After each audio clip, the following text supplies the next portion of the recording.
Pemirsa, akhir-akhir ini Kota Palembang selalu dilanda musim penghujan. Hal ini berdampak pada perkembangan kasus penderita DBD di sejumlah wilayah Kota Palembang. Bahkan sejak Januari hingga November 2022, total masyarakat yang terdampak DBD di Palembang mencapai 790 orang.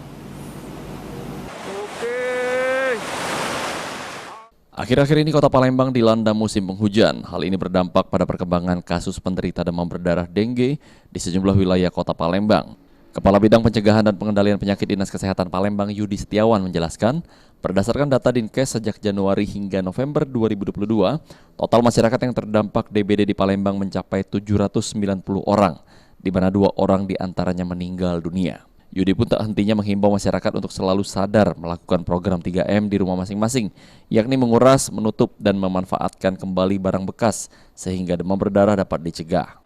Jadi kita sudah membuat edaran ya, edaran ini sudah kita tujukan ke semua camat dan semua lurah yang ada di Kota Palembang dan kepala puskes juga.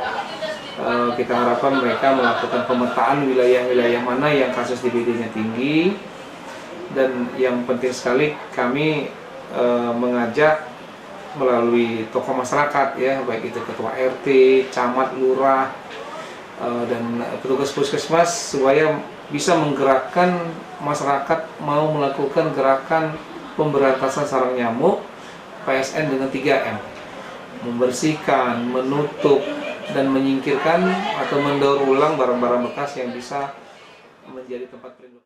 Diketahui rata-rata masyarakat Palembang yang terkena DBD paling rentan adalah usia 5 hingga 14 tahun.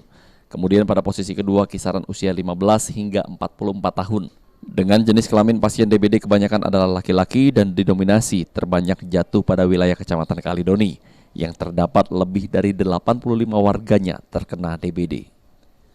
Okta Alfarisi, PAL TV.